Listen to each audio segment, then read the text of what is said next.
Hello everyone, welcome back to our channel. नमस्कार साथियों, आज के इस वीडियो में आप सभी का बहुत बहुत स्वागत है। आज मैं आपको बताने वाला हूं बिहार से रिलेटेड कुछ महत्वपूर्ण तथ्य हैं। यह तथ्य जो है बहुत ही लाभदायक रहेंगे आपके आने वाले शिक्षक भर्ती तीसरे चरण का एग्ज़ाम है, उसमें बहुत यह हेल्पफुल रहेगा आपके लिए, क्योंकि बीपीएससी का एग्ज़ाम है, बिहार पब्लिक सर्विस कमीशन के तहत लिया जा रहा है। तो बिहार से रिलेटेड जो है क्वेश्चन बिल्कुल पूछे जाते हैं। कुछ ना कुछ क्वेश्चन आपको जरूर देखने को मिलेंगे। बिहार रिलेटेड जो भी फैक्ट्स हैं वो आपको जानना चाहिए। तो आइए स्टार्ट करते हैं बिना देर के हुए। तो सबसे पहले देखते हैं राज्य की राजधानी। तो बिहार की राजधानी तो सब लोगों को पता ही है कि पटना है, और इसका प्राचीन नाम पूछा जाए अगर तो क्या होगा, पाटलिपुत्र। पाटलिपुत्र पटना का पुराना नाम है। इसके बाद देखेंगे वर्तमान बिहार। वर्तमान बिहार क्या है, यानी कि विभाजन जो हुआ था उसके बाद का बिहार का बारे में बताया जा रहा है। तो इसमें देखिए यहाँ दिया हुआ है 31 अक्टूबर 2000 को विभाजन, लेकिन आधिकारिक तौर पर जो है इसे 15 नवंबर 2000 माना जाता है। विभाजन जो झारखंड से हुआ था इसी के बारे में बताया जा रहा है। बिहार जो है झारखंड से कब अलग हुआ था, तो 15 नवंबर 2000 को हुआ था। आधिकारिक तौर पर इसे 15 नवंबर 2000 माना जाता है, यानी कि 15 नवंबर 2000 को एक अलग राज्य झारखंड का निर्माण हुआ था और बिहार से पृथक हो गया था। इसके बाद नेक्स्ट देखते हैं नामकरण। बिहार का नाम जो है, बिहार किस तरह पड़ा, जो है बिहार नाम किस प्रकार बिहार का पड़ा, तो यह जो है बहुत अधिक बौद्ध मठों के कारण, बौद्ध बिहारों की बहुत अधिक संख्या के कारण जो है इस क्षेत्र का नाम बिहार पड़ा, जो कालांतर में बिहार नाम से प्रचलित हो गया। और कब की बात है, यह 12वीं शताब्दी के अंत में जो है ओदंतपुरी के समय जो। चलिए अब आगे देखेंगे बिहार की भौगोलिक स्थिति क्या है। तो बिहार की भौगोलिक स्थिति जो है 24 अंश 20 अंश 10 डिग्री उत्तरी अक्षांश से 27 अंश 31 अंश 15 डिग्री पे है, और उत्तरी अक्षांश जो है तथा 83 अंश 19 अंश 50 डिग्री पे पूर्वी देशांतर से 88 अंश 17 40 पूर्वी देशांतर तक। तो ये आपको फैक्ट याद रखना है। भौगोलिक स्थिति में आपको पूछा जा सकता है क्वेश्चन में कि बिहार की भौगोलिक स्थिति क्या है, ऑप्शन में आपको इस तरह दिया जाएगा। चलिए बताते हैं विस्तार क्या है। बिहार का विस्तार कहाँ से कहाँ तक है, तो उत्तर से दक्षिण की लंबाई जो है 362 किलोमीटर है। बिहार की उत्तर से जो दक्षिण की लंबाई हो कितनी है, 362 किलोमीटर, और पूर्व से पश्चिम की चौड़ाई है 483 किलोमीटर है। बीपीएससी टीआरई 2 के एग्जाम में आपका भारत का जो है विस्तृत लंबाई दक्षिण से उत्तर और पूर्व से पश्चिम का आपका क्वेश्चन में आया था। हो सकता है कि इस बार बिहार का पूछ लिया जाए, तो आपको ये याद रखना है, बहुत ही इंपॉर्टेंट क्वेश्चन है ये। इसके बाद देखिए बिहार की सीमाएं जो है किस प्रकार की है, तो उत्तर में जो है बिहार के कौन सा है, नेपाल है। नेपाल देश जो है बिहार के उत्तर में है। इसके बाद दक्षिण में झारखंड है, पूर्व में क्या है, पश्चिम बंगाल, और इसके अलावा पश्चिम में उत्तर प्रदेश। तो ये सीमाएं हैं बिहार की। इसके बाद है क्षेत्रफल कितना है, तो 94,163 वर्ग किलोमीटर। बिहार झारखंड का बंटवारा होने के बाद जो है यहाँ पर क्षेत्रफल कितना रह गया है, 94,163 वर्ग किलोमीटर जो है। और देश में कौन सा स्थान है ये पूछा जाएगा बिहार का क्षेत्रफल की दृष्टि से, तो 12वां स्थान है। और जनसंख्या कितनी है पूछा जाए तो 10,38,04,637 व्यक्ति। ये जो है पहले का दिया हुआ है, इसमें जो है अभी कुछ इजाफा हो गया है। और अगर स्थान पूछा जाए तो तीसरा स्थान ही होगा। देश में जनसंख्या की दृष्टि से कौन सा राज्य आता है तीसरे स्थान पे, तो बिहार आता है। और प्रथम स्थान जो है जनसंख्या की दृष्टि से ये अगर पूछा जाए तो कौन सा है, उत्तर प्रदेश।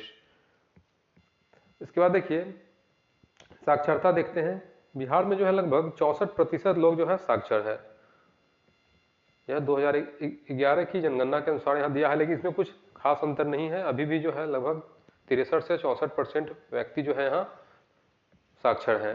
पुरुषों की साक्षरता जो है महिलाओं से ज़्यादा है, लगभग 74% पुरुष जो है साक्षर है, और महिलाओं की पूछा जाए तो लगभग 54 से 55% है अभी वर्तमान में। लिंगानुपात अगर पूछा जाए तो 916 महिलाएं प्रति 1000 पुरुष। इसके बाद आगे देखते हैं जनसंख्या घनत्व क्या है, तो 1102 व्यक्ति प्रति वर्ग किलोमीटर है। राज्य की राष्ट्रीय भाषा तो पता ही है, उर्दू है। पहला जो राजकीय भाषा क्या है, हिंदी, और दूसरा अगर राजकीय भाषा पूछा जाए तो उर्दू है। बिहार की राजकीय भाषा पहला पूछा जाए, प्रथम राजकीय भाषा क्या है, तो हिंदी है, हिंदी, और द्वितीय है उर्दू। इसके अलावा राज्य में अन्य भाषाएं में दिया है, देखिए उर्दू, मैथिली, मगधी, भोजपुरी, ये क्षेत्रीय कई तरह की भाषाएं यहाँ बोली जाती है। इसके अलावा इसमें आप अंगिका को भी जोड़ सकते हैं, मैथिली, मगधी, भोजपुरी और अंगिका भी है जो कि भागलपुर और मुंगेर के क्षेत्र में बोली जाती है। और इसमें जो है आपका एक और आ जाएगा बज्जिका।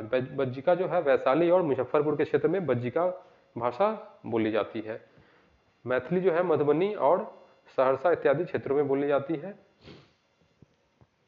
इसके अलावा भोजपुरी जो है आपका रोहतास, सासाराम के क्षेत्र में बोली जाती है। और आरा, भोजपुरी में बोली जाती है। आरा में इसके अलावा जो है कैमूर और रोहतास जिले में भोजपुरी बोली जाती है। चलिए अब आगे देखते हैं उच्च न्यायालय। तो बिहार का जो उच्च न्यायालय है, हाई कोर्ट, ये कहाँ है? पटना में है। और इसका स्थापना कब हुआ था पूछा जाए तो 1916 में। यह बहुत इंपॉर्टेंट है कि बिहार का उच्च न्यायालय की स्थापना कब हुई थी, तो स्थापना हुई थी 1916 में।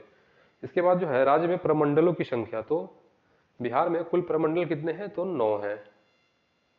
और राज्य में जिले की संख्या कितनी है? तो 38 जिले हैं। बिहार में 38 जिले हैं अभी वर्तमान में।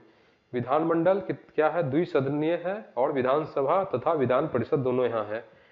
विधानमंडल जो है द्विसदनीय है, विधानसभा के साथ साथ विधान परिषद भी है बिहार में। इसके अलावा राज्य में विधानसभा सदस्यों की संख्या कितनी है? तो 243। ये इंपॉर्टेंट फैक्ट है, आपको फ्रेंड्स याद रखना है। और विधान परिषद सदस्यों की संख्या है 75। इसके बाद है राज्य में लोकसभा सदस्यों की संख्या। ये सभी एग्जाम में पूछे हुए क्वेश्चन है, ये आपको पहले भी अधिकारी लेवल में क्वेश्चन आ चुके हैं, इसलिए आप लोग इसे ध्यानपूर्वक देखिएगा। राज्य में राज्यसभा सदस्यों की संख्या है 16। इसके बाद है राज्य का राजकीय पशु किसे माना गया है?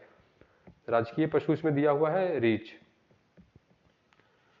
इसके अलावा जो है बैल को भी अब जो है वर्तमान में राजकीय पशु के रूप में दर्जा दिया गया है।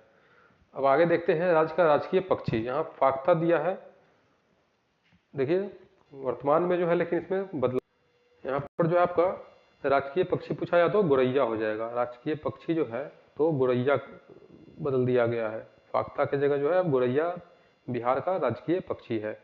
इसके बाद देखते हैं बिहार का प्रमुख जलप्रपात ककोलत कहाँ है। यह क्वेश्चन जो है आपका बीपीएससी का अधिकारी लेवल का जो एग्जाम है उसमें पूछा जा चुका है पहले, तो ये आने की संभावना रहती है। देखिए नवादा में है।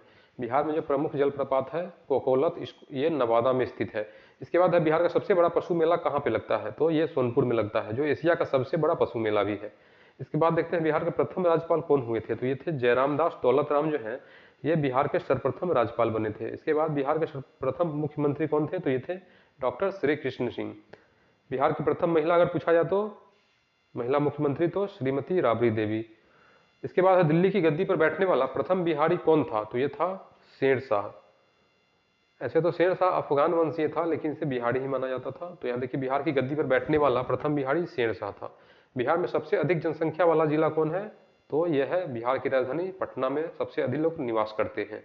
इसके बाद है बिहार में सबसे कम जनसंख्या वाला जिला कौन है? तो यह है शेखपुरा। इसके बाद देखेंगे बिहार में गंधक उत्पादन किया जाता है तो रोहतास जिले में। इसके बाद बिहार में स्थित भारत का प्रथम विश्वविद्यालय कौन सा है? तो नालंदा विश्वविद्यालय। यहाँ पे विदेशों से भी छात्र पढ़ाई करने आया करते थे, और यह जो है आवासीय विश्वविद्यालय था, नालंदा विश्वविद्यालय। इसके बाद है बिहार में कृषि योग्य सिंचित भूमि कितनी है? लगभग 30% भूमि जो है कृषि के योग्य है।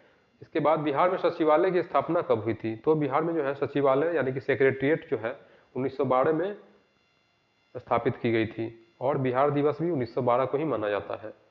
इसके बाद बिहार का शोक कहा जाता है कोसी नदी को। कोसी नदी जो है इसे बिहार का शोक माना जाता है। आगे है बिहार में सर्वप्रथम वाणिज्यिक बैंक कौन सी बैंक की स्थापना हुई थी? तो यह है इलाहाबाद बैंक। सबसे पहले जो है सर्वप्रथम वाणिज्यिक बैंक की स्थापना हुई थी इलाहाबाद बैंक की। आगे है बिहार में सबसे बड़ा भूकंप कब आया था? तो यह जो है सन 1934 में सबसे भयानक जो भूकंप आया था वो था 1934 में। नेक्स्ट क्वेश्चन है उड़ीसा को बिहार से कब अलग किया गया? तो यह जो है 1936 में जो है बिहार को उड़ीसा से पृथक किया गया था। इसके बाद है मैथिली भाषा के प्रमुख कवि कौन थे? तो विद्यापति। विद्यापति जो है ये मैथिली भाषा के प्रमुख कवि थे। इसके बाद बिहार का प्रथम दूरदर्शन केंद्र स्थापित कहाँ हुआ था? तो ये मुजफ्फरपुर में हुआ था। नेक्स्ट क्वेश्चन है शेरशाह का मकबरा सासाराम में स्थित है।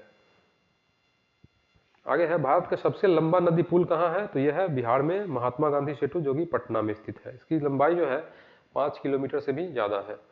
नेक्स्ट क्वेश्चन है, बिहार में नुहानी राज्य के संस्थापक कौन थे? तो ये थे मोहम्मद नुहानी। नेक्स्ट है, बिहार में धान, गेहूं, गन्ना उत्पादक क्षेत्र के लिए प्रसिद्ध जिला योग कौन कौन से है? कहाँ पे धान, गन्ना, गेहूं उत्पादन सबसे अधिक होता है? तो ये नालंदा, नवादा और गया में। इसके बाद है, बिहार में सोमेश्वर श्रेणी की पहाड़ी कहाँ पे है? तो यह है चंपारण जिले में। नेक्स्ट क्वेश्चन है, बिहार में आम्रपाली का क्षेत्र कौन था? तो ये था वैशाली, जो कि सबसे पहला गणराज्य भी से माना जाता है। बिहार में आम्रपाली का क्षेत्र जो है यह वैशाली में स्थित है। नेक्स्ट है, बिहार राष्ट्र भाषा परिषद का गठन कब हुआ? तो ये हुआ था 1950 में। तो फ्रेंड्स, ये था आज का कुछ इंपॉर्टेंट फैक्ट्स था बिहार के बारे में। ये इंपॉर्टेंट वीडियो था आप लोगों के लिए। बिहार रिलेटेड क्वेश्चन एग्जाम में आपको शिक्षक भर्ती के तीसरे चरण में देखने को जरूर मिलेंगे, क्योंकि बीपीएससी के तहत जो है एग्जाम ली जा रही है। उम्मीद है आप लोगों ने वीडियो को अच्छी तरह वॉच किया होगा, इसे याद कीजिएगा आप लोग। तो मिलते हैं अपने अगले वीडियो में। एक रिक्वेस्ट है कि आप चैनल को सब्सक्राइब जरूर कर ले, ताकि आने वाले वीडियो आपको नोटिफिकेशन मिलता रहे, आप चैनल से जुड़े रहें। तो मिलते हैं अपने अगले वीडियो में। Thanks for watching. जय हिंद।